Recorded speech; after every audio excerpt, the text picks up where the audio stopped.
तो योग के माध्यम से संस्कार क्या है, वह संस्कार कैसे बनता है, वह संस्कार कैसे हमें जन्म जन्मांतरों तक पीछा नहीं छोड़ता है, उसी संस्कार के बारे में महर्षि पतंजलि जो है विभूतिपाद के 18वें सूत्र में कह रहे हैं। महर्षि पतंजलि कह रहे हैं कि संस्कार साक्षात करणात् पूर्व जाति ज्ञानम। संस्कार साक्षात कारणात् पूर्व जाति ज्ञानम। संस्कार का तात्पर्य संस्कार है, संस्कारों का साक्षात, इसको सभी लोग जानते हैं। करणात् करने से, पूर्व यानी कि पूर्व, जाति मतलब जन्म का, और ज्ञानम मतलब ज्ञान होता है। इस सूत्र का जो तात्पर्य है कि संस्कारों का साक्षात्कार करने से पूर्व जन्म का ज्ञान होता है, यानी कि योगी संयम के माध्यम से, धारणा ध्यान समाधि के माध्यम से संस्कारों में जब संयम करता है, संस्कारों का साक्षात्कार करता है, तो उसको है, ये इस सूत्र का अर्थ है। संयम जब शब्द आए तो वहां पे आप धारणा ध्यान समाधि लेना ही लेना है। जब आप विभूति पाद पढ़ रहे हैं तो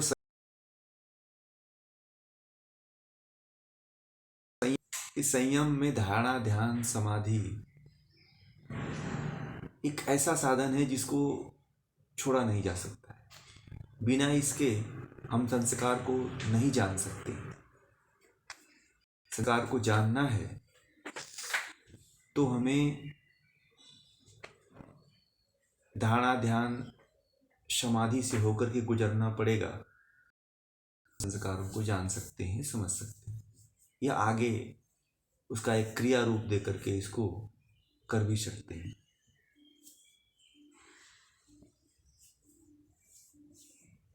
अब बात आती है कि पहले तो इसमें एक शब्द आया है संस्कार। संस्कार को लेकर के ही ये सूत्र है। तो सबसे पहले ये जानना चाहिए कि संस्कार किसको कहते हैं। कुछ लोग सभ्यताओं को कहते हैं, सिविलाइजेशन को कुछ लोग संस्कार कह देते हैं, कुछ लोग अपने व्यवहार को संस्कार कह देते हैं, कुछ लोग अपनी दिनचर्या को संस्कार कह देते हैं। तो संस्कार कहने के सबके अलग अलग अपने अपने मायने हैं, और उस के अनुसार हर व्यक्ति जो है संस्कार को परिभाषित करता रहा है। परंतु संस्कार का वास्तविक और यथार्थ स्वरूप महर्षि पतंजलि के योग दर्शन में ही जानने को मिलता है। बाकी जितने भी संस्कार कुछ लोग जो है बच्चों के जो व्यवहार हैं, जो आचरण हैं, उनको ही संस्कार बोल देते हैं। कुछ लोग जो है ढंग को, जो जीने का ढंग है, उसको ही संस्कार कह देते हैं। परंतु शास्त्रीय संस्कार क्या है, शास्त्रों में संस्कार के बारे में क्या कहा गया है? तो सबसे पहले संस्कार एक शब्द है। तो संस्कार किसको कहते हैं? संस्कार उसको कहते हैं कि स्मृतियों और रागादि क्लेशों को उत्पन्न करने वाली, राग आदि क्लेश जो थे, उन क्लेशों को जो उत्पन्न करने वाली चित्त में विद्यमान वासनाएं हैं, वही संस्कार कहलाती हैं। जो आप लोग जिसको संस्कार कहते हो, वह संस्कार और इस संस्कार में अंतर है। जिस संस्कार की बात टीचर बार बार बच्चों से कहा जाता है, कहता है कि तुम्हारे माँ बाप ने तुमको यही संस्कार दिया है, तुमको तुम्हारे घर वालों ने यही संस्कार सिखाया है, इस तरह की जो बातें की जाती है वह एक समाज की व्यवस्था है, वह चित्त की बात नहीं करता है। यहाँ पे तो बात कह रहे हैं महर्षि पतंजलि की जो स्मृति में जो पांचों क्लेश रहते हैं, आपके चित्त में स्मृति में जो पांचों क्लेश जो है चित्त में वासना के रूप में विद्यमान रहते हैं, वही संस्कार कहलाते हैं।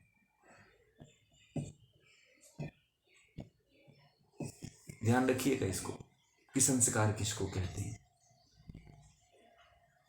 संस्कार के बारे में बोलते बहुत लोग हैं, समझते बहुत कम लोग हैं। किसी व्यवस्था को संस्कार कह देना वह संस्कार नहीं है। आप लोग भी चाहें तो अपना वीडियो ऑन कर सकते हैं। इससे क्या हो जाता है कि आप लोग सामने सामने रहेंगे ना, तो उसको ग्रहण करने की क्षमता और बढ़ जाती है, और बाकी कोई वो नहीं रहता है। उपनिषद जो बना है ना, वो गुरु के समीप जो रहने की बात कही गई है। तो कोई भी ज्ञान अगर लें तो समीपता में ज़्यादा आदान प्रदान होता है, ग्रहण ज़्यादा होता है। तो संस्कार को ऐसे समझिए कि जो चित्त में हमारे जो चित्त होते हैं,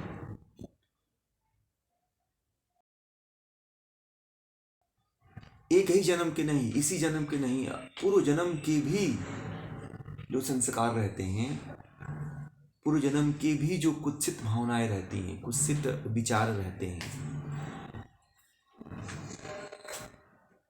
क्लेशों के माध्यम से, पंच क्लेशों के माध्यम से। और पंच क्लेश में सभी तरह के आ जाते हैं, भावनाएं, विचार, राग, द्वेष, वो सभी आ जाते हैं। तो वो सभी तरह के जो क्लेश हैं, वो सभी क्लेश वासना के रूप में विद्यमान रहते हैं। इसी को संस्कार कहते हैं। जब आप संस्कार को, जब बात संस्कार की समझ में आ जाती है, तो फिर आगे हम चलते हैं कि फिर आगे इसका तात्पर्य क्या कह रहे हैं। महर्षि पतंजलि ये कह रहे हैं कि योगी संयम के माध्यम से संस्कारों का साक्षात्कार करता है। संस्कारों का साक्षात्कार किसके माध्यम से? संयम के माध्यम से करता है। अब एक बात और कि संस्कार तो आप लोगों ने जान लिया। अब हम चलते हैं कि जो संस्कार है वो कितने प्रकार का होता है। तो संस्कार को महर्षि पतंजलि ने, वेद व्यास ने 2 प्रकार से बताया है कि संस्कार जो है 2 प्रकार के होते हैं। इसको आप लोग लिखते चले जाएं, नोट करते चले जाएं तो बहुत अच्छा रहेगा आपके आने वाले समय के लिए। भविष्य में बहुत ही आपके काम आने वाली चीज़ है, फिर ये मिलती नहीं है। क्योंकि जो आप संस्कार को जानते हैं वो संस्कार अलग है। बात बात में सुनते होंगे कि आपके संस्कार ऐसे हैं। आपने बच्चों को टीचर पढ़ाते हुए बार बार ये बोल देते हैं कि आपके संस्कार अच्छे नहीं हैं। आपके माँ बाप ने कैसा आपको संस्कार दिया है। तो वहाँ पे संस्कार जो बात आती है, वह संस्कार में और महर्षि पतंजलि के संस्कार में बड़ी भिन्नता देखने को मिलती है। तो 2 संस्कारों में जो पहला संस्कार है कि जो स्मृति और क्लेशों के कारण वासना रूप है, वह पहला संस्कार है। जो स्मृति और क्लेशों के कारण उत्पन्न होता है वह पहला संस्कार है। और दूसरा जो है कर्म फल के कारण धर्म अधर्म रूप में जो हम कार्य करते हैं उसके कारण। एक है कर्म फल के कारण और दूसरा है क्लेशों के कारण, स्मृतियों और क्लेशों के कारण। ये 2 क्लेश हैं, संस्कार हैं, सॉरी, ये 2 संस्कार जो हैं, इन 2 संस्कारों में ही व्यक्ति जो है फंसा रहता है। इन 2 संस्कारों से ही व्यक्ति लिप्त रहता है। आप देखिए, पंच क्लेश से अगर छूट गया व्यक्ति को तो फिर तो वह समाधि में चला जाएगा।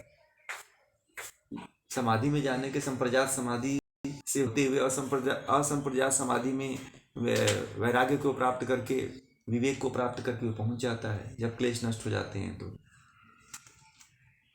और अब यहाँ पे दूसरे में जो बात कह रहे हैं कर्म फल के कारण, यानी कि एक व्यवस्था जो होती है कर्म फल के कारण बनती है वासना रूप में। और कर्मफल वाली जो बात है वो सबको दृष्टिगोचर होती है। कर्मफल वाली जो संस्कार है, कर्मफल वाला जो संस्कार है वो सबके साथ रहता है। जैसे एक उदाहरण दे दूं कि जैसे बच्चा जन्म लेता है, चाहे पशु का हो चाहे गाय का हो, गाय के बछड़े को देखिएगा, जैसे ही जन्म लेता है, जन्म लेने के 5-10 मिनट बाद देखिएगा वह अपने माँ के थन के पास चला जाता है और दूध पीने लगता है तुरंत। जो है वो किस तरह से होता है, वो पूर्व जन्म का जो दूध पीने का जो उसके अंदर कर्मों का जो संस्कार लगा हुआ है उसके अनुसार वो कर्म करता है, नहीं तो वो नहीं कर पाता। ये तो कर्म फल वाला जो संस्कार है वह हम में और आप में बहुत है। बहुत से ऐसे कर्म हैं जो हमें नहीं पता थे, परंतु जैसे हम बढ़ते हैं, थोड़ा सा भी हम किसी वृत्ति के संपर्क में आते हैं, अपने दोस्तों मित्रों के संपर्क में आते हैं, तो हमारे जो दमित काम रूपी वासनाएं हैं वो भी जागृत होकर के वो भी अपना कार्य करने लगते हैं, वो भी जो है जागृत हो जाती हैं। तो ये कर्म फल के कारण जो वास्ता दूसरे जो कर्म संस्कार हैं उसके उस संस्कार के कारण व्यक्ति अगले जन्म में, पूर्व जन्म की भांति अगले जन्म में कार्य करता है। पूर्व जन्म के संस्कार के कुछ कर्म ऐसे हैं जो आप इस जन्म में कर रहे हो। पूर्व जन्म में आप लोग बड़े ही विद्या प्रेमी रहे हो, इसीलिए जो है इस जन्म में आप लोगों के अंदर इतनी आकांक्षा, इतनी जो है आकांक्षा है, उत्कृष्ट मतलब आप लोगों का विद्या के प्रति अनुराग है, प्रेम है कि आप लोग जुड़ रहे हो। ये पूर्व जन्म के कर्मों का संस्कार ही है आप लोगों के। नहीं तो आप ही देख लीजिए, आपके घर में 4-5 सदस्य तो होंगे ही, बच्चे होंगे, पत्नी होगी, माता पिता होंगे और भी बहुत सदस्य होंगे। अब उन सदस्यों में सबका अनुराग तो इसके प्रति है नहीं, बहुत कम लोगों का अनुराग है और बहुत कम लोग इसके प्रति अनुराग रखते भी हैं, क्योंकि उनके पूर्व जन्म का ऐसा संस्कार नहीं है। अगर ऐसा संस्कार रहता तो जरूर इसको ज्ञान को लेते हो। तो यह जो है कर्म फल का जो संस्कार है वह व्यक्ति जो है अपने जन्म में भी देखता है। कर्म फल का जो संस्कार होता है उसको बिना साक्षात्कार किए होता है, अगर थोड़ा सा विवेक को स्थिर रखे। इस संस्कार को पूर्व जन्म के इस संस्कार कर्म फल के माध्यम से आप पूर्व जन्म के संस्कार को समझ सकते हैं, दूसरे कर्म संस्कार के माध्यम से, कि आप पूर्व जन्म में क्या थे, आप पूर्व जन्म में किस तरह का आपका व्यक्तित्व था, किस तरह की आपकी सोच थी, आप इससे अनुमान लगा सकते हैं। जिस तरह की आपकी प्रवृत्ति होती है वह प्रवृत्ति आपको उस तरफ ही खींच करके लेके जाती है। आपने जिस तरफ आपकी चेष्टा ज्यादा रही है कर्म करने की, उसी तरफ आप बढ़ते भी हो। आप कभी देखिएगा, जिस तरफ आप कर्म कर रहे हैं उसी तरफ बढ़ते हैं और वही चीज आपको दिखाई भी देती है। जैसे कहा गया है कि जाकी रही भावना जैसी, प्रभु मूरत देखी तिन तैसी। जैसे कि वह कहानी याद आती है बचपन में, बहुत लोग, आप सभी लोगों ने पढ़ा होगा, एक गांव में हाथी आया था। तो गांव के सभी लोग जो है अंधे थे और उस हाथी को देखने के लिए गए। तो कोई उसको टच करके, कोई छू करके, कोई उसके ऊपर चढ़ करके अनुमान लगाया, तो सबने अपने अपने माध्यम से उसी कल्पना कर दिया कि हाथी खम्मे जैसा होता है। हाथी के किसी ने पूंछ को पकड़ा तो बोला हाथी झाड़ू के जैसा होता है, किसी ने हाथ के पैर को पकड़ा तो बोला कि ओखली जैसा होता है। तो उसकी भावना वैसी थी, जिसने जैसा जैसा साक्षात्कार किया वैसा वैसा उसको वैसा उसी रूप में बता दिया।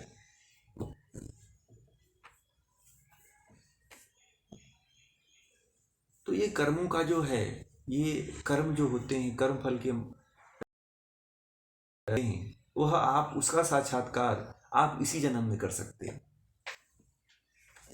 परंतु जो स्मृतियों का संस्कार है, जो क्लेशों और स्मृतियों का संस्कार वासना रूप में जो विद्यमान रहता है हमारे चित्त में, इसका इसलिए तो आपको धारणा, ध्यान और समाधि में जाना पड़ेगा। देखिए, कर्मफल रूपी जो संस्कार, कर्म फल के द्वारा जो संस्कार बनते हैं उसको पशु भी जानता है, इंसान तो समझ ही जाता है, इंसान भी समझ जाता है इस चीज को। परंतु स्मृति और क्लेशों के द्वारा जो संस्कार है उसका साक्षात्कार जो है, उसको न्यून करने का जो कार्य जो है, व्यक्ति जो है बिना धारणा, ध्यान, समाधि के नहीं कर सकता है। और यही मुख्य है, यही मुख्य है, इसी का साक्षात्कार करना है। वह जान जाता है जब धारणा, ध्यान, समाधि कैसे करता है, वह अपने पूर्व जन्म के जो अपनी वृत्तियां हैं उसके अनुसार ज्ञान करता है, धारणा करता है, अपने पे, अपने विचारों पे धारणा करता है, अपने चित्त पे धारणा करता है। और उस तरह का धारणा करते करते करते उसी के रास्ते से वह उसका साक्षात्कार करता है, उसी पे ध्यान करता है। देखिए, ध्यान में कई तरह के विषय नहीं होते हैं, धारणा में कई तरह के विषय नहीं होते हैं। एक ही विषय होता है जिस पे बहुत तरह के विषय नहीं होते हैं जिन पे ध्यान किया जा सकता है। एक ही विषय पे ही ध्यान किया जा सकता है एक बार में। बात नहीं है कि आप सभी विषयों पे ध्यान कर सकते हो, ऐसा भी नहीं है। एक बार में आप एक ही विषय पे ध्यान कर सकते हो।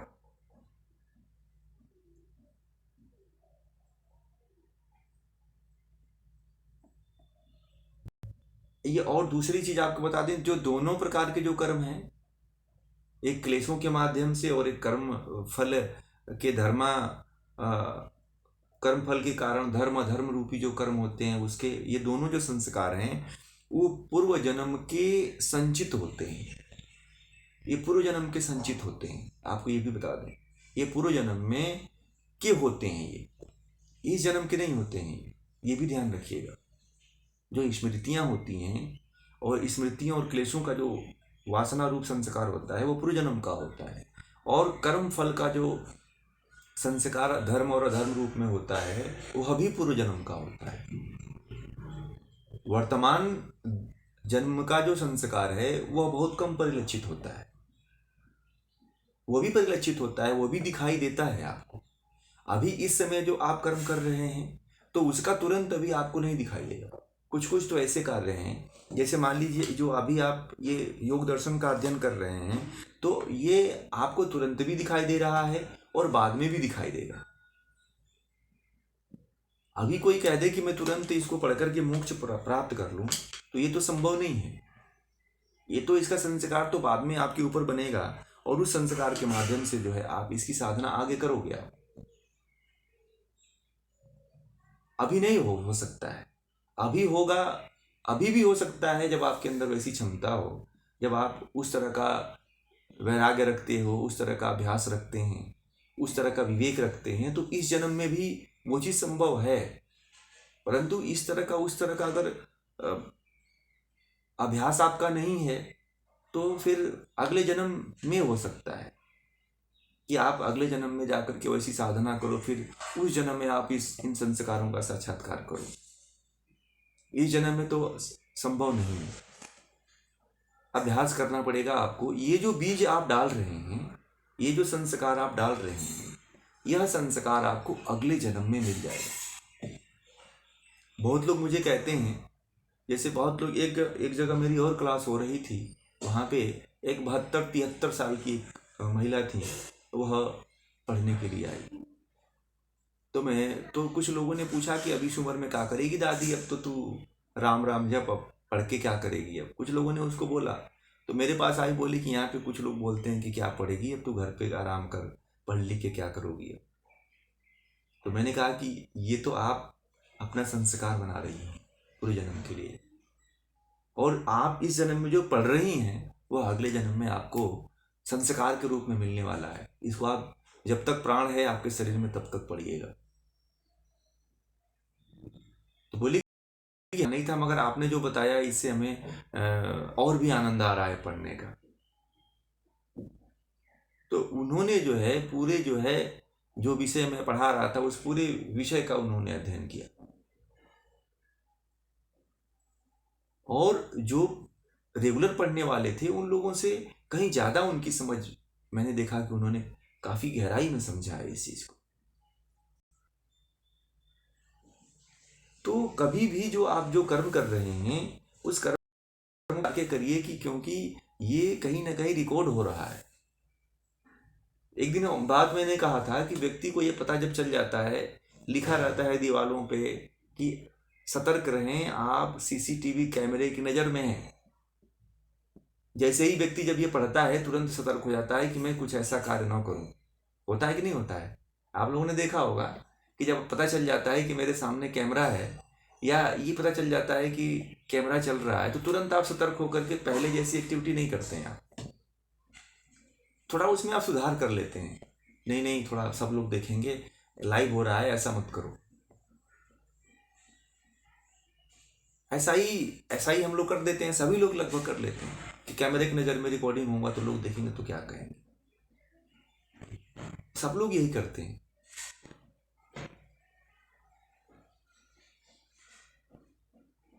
तो हमें भी जो है, हमें भी अपने जीवन में जो है ये ध्यान रखना चाहिए कि एक कैमरा ऐसा है जो रिकॉर्ड कर रहा है हमारी सारी एक्टिविटी को, और वह रिकॉर्ड करके हमें एक दिन दिखाएगा। यह परमात्मा की सबसे बड़ा कैमरा है, उसके जैसा कैमरा किसी के पास नहीं है। वह सभी के एक्टिविटी को रिकॉर्ड करता है। हमारे पास तो कुछ क्षमता है, टीबी जीबी टीबी तक है ना, इतने तक हम रिकॉर्डिंग कर सकते हैं, कुछ साधनों तक ही रिकॉर्डिंग कर सकते हैं। परंतु जो परमात्मा का रिकॉर्डिंग पावर है उसके तो इतना ज़्यादा है कि एक एक जीव जंतु की रिकॉर्डिंग करता है। इतना उसके पास मेमोरी है, असंख्य मेमोरी है जिसकी कोई कल्पना नहीं कर सकता है। वो छोटे छोटे जीव जंतुओं की, कीड़े मकोड़ों तक की पूरी फिल्म को बनाता है और देखता रहता है कि कौन सा जीव क्या कर रहा है। हमें भी ये ध्यान रखना चाहिए कि जब भी हम कोई कर्म करें सतर्क रहें कि हम जो कर्म कर रहे हैं वो रिकॉर्डिंग हो रही है। तो अच्छा कुछ करके अच्छा रिकॉर्डिंग करवा लें कि वो संस्कार रूप में परिणत हो जाए और हमें अगले जन्म में अच्छी रूप से अच्छा कार्य करने के लिए मिले। अब एक बात ये तो ये आती है, थोड़ा सा हम दूसरे परिप्रेक्ष्य में इसको ले जाते हैं। जो आजकल के बहुत से व्याख्याकार जो है दूसरे रूप में इसको व्याख्या करके बताते हैं कि योगी जब संस्कारों पे संयम करता है तो वह उसको पूर्व जन्म के सारे जन्म याद आ जाते हैं, पूर्व जन्म के नहीं, पूर्व जन्म का ज्ञान हो जाता है कितने उसको जन्म हुआ। ये एक पक्ष है, इस पक्ष को अब रखना मैं चाहूँगा। तो देखिए ये एक बहुत ही सत्य और वास्तविक मार्ग है और ये भी सत्य है। शायद इस समय व्याख्याकार हुए हैं या जितने इसके बारे में व्याख्या करते हैं, कहीं कहीं पे इसको परीक्षा कोटि में भी रखा जाता है कि ऐसा संभव नहीं है। कुछ कुछ लोग मानते हैं कि पूर्व जन्म के संस्कारों पे संयम करने से जो है, संस्कारों पे संयम करने से पूर्व जन्म का ज्ञान नहीं होता है। कुछ कुछ विद्वानों का ऐसा मत है और बहुत से विद्वानों का ऐसा मत है, योग सूत्र के भाष्य में, टीकाकारों में भी, कि ऐसा संभव नहीं है कि पूर्व जन्म का ज्ञान हो सकता है। परंतु बहुत से ऐसे गैविशव्य नाम के एक ऋषि थे, उनको कहा जाता है कि वो भी जो है अपने पूर्व जन्म का ज्ञान कर लिए थे। बहुत से ऐसे महात्मा बुद्ध हैं, जैसे महात्मा बुद्ध को ही ले लीजिए, तो महात्मा बुद्ध को भी अपने ये पूर्व जन्म का ज्ञान था कि मैं पूर्व जन्म में क्या था। उनको तो कहा जाता है कि वो अपने बहुत सी जन्मों को जानते थे। महात्मा बुद्ध के बारे में किसी ने उनसे प्रश्न किया था तो उस प्रश्नों के उत्तर उन्होंने दिया था कि मैं अपने एक जन्म को नहीं जान रहा हूँ, मैं पिछले अपने कई जन्मों को जान रहा हूँ, देख रहा हूँ। तो इसका तात्पर्य यह है कि यह बात जो है सत्य है कि कहीं ना कहीं अगर संस्कारों में धारणा कर लिया, संस्कारों में अगर संयम कर लिया गया तो पूर्व जन्म का ज्ञान हो सकता है। यह बात एक ही ऋषि और एक ही विद्वान के द्वारा नहीं कही गई है। महर्षि रमण के बारे में भी ये बात कही जाती है कि उनके पास भी जो साधक आते थे वह खास तरह से जो है पूर्व जन्म की बातें जानने के लिए आया करते थे। उसकी कथा मैं पीछे आप लोगों को बता चुका हूँ। तो बहुत से ऐसे योगी हुए हैं जो पूर्व जन्म के बारे में ये चीज जानते थे। इतिहास के बहुत से रामायण में, महाभारत आदि में भी ये वर्णित है। जैसे महाभारत में जो शिखंडी था वह अंबालिका में से अंबालिका था। वह पूर्व जन्म में काशीराज की लड़की थी है। भीष्म पितामह ने उसे विवाह करने से मना कर दिया, तो उन्होंने जो है भीष्म पितामह से बदला लेने के लिए प्रण किया और उनका बदला लेने के लिए वह अगले जन्म में शिखंडी के रूप में अवतरित होती है। तो ऐसा वृतांत महाभारत में भी आता है कि शिखंडी को भी अपने पूर्व जन्म का ज्ञान था। शिखंडी को भी अपने पूर्व जन्म का ज्ञान था और इसीलिए जो है जब महाभारत में युद्ध की लड़ाई हो रही है, युद्ध चल रहा था कौरव और पांडवों में, तो शिखंडी भीष्म पितामह को मारने के लिए जो है पांडवों ने सबसे पहले शिखंडी को ही आगे करते हैं युद्ध में, जिसे भीष्म पितामह जो है उसके ऊपर बाण चलाना नहीं चाहते थे और अपना धनुष बाण रख दिए, जिससे अर्जुन आदि जो उनके सेना थी वो उनके ऊपर आक्रमण कर दिया और तीर आदि से उनको मार करके क्षतिग्रस्त करके उनको बाण आदि सैया पर लिटा दिया गया। तो पूर्व जन्म, इससे यह पता चलता है कि यह सिद्धि जो है पूर्व जन्म में काफी प्रचलित थी, कि पूर्व जन्म का ज्ञान था, लोगों को पूर्व जन्म का ज्ञान हो जाता था। परंतु कहीं ना कहीं शास्त्रों में कहीं कहीं वर्णन मिलता है इसके बारे में। बहुत सी ऐसी दंत कथाएं आती हैं जिसमें पूर्व जन्म का वर्णन मिलता है। तो ये जो महर्षि पतंजलि ने जो 18वें सूत्र में लिखा है वह कोई परीक्षा की कोटि वाला बात नहीं है। यह बात नितांत सत्य बात है। बहुत से जो योग सूत्र के व्याख्याकार हैं इसके बारे में कहते हैं कि यह परीक्षा कोटि का विषय है और ये कुछ असंभव बातें हैं, परंतु ये असंभव बातें नहीं है। मैंने इसको शास्त्रों के माध्यम से कई बार गहराई से ढूंढने का प्रयास किया, रिसर्च करने का प्रयास किया इसका।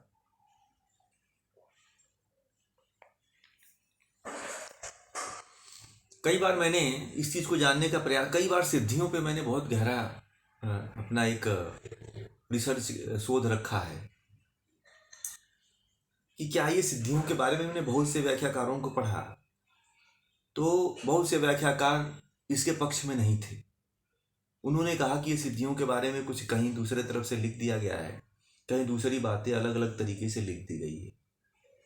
परंतु मैंने जब इसकी गहराई में उतरने का प्रयास किया तो और भी शास्त्रों में मैंने इसको जानने की कोशिश की।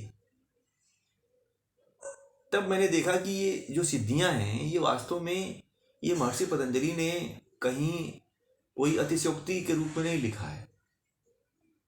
ये कहीं ना कहीं इसमें पूरी तरह से सत्यता है, इसलिए इन्होंने ऐसा लिखा हुआ है और ऐसा वास्तव में होता है। आप भी अगर संस्कारों पे संयम करते हैं अपने, अब संस्कार आपको बता दिए कि संस्कार क्या है। भाई बात ये आती है कि आप किस वो संस्कार कौन से हैं।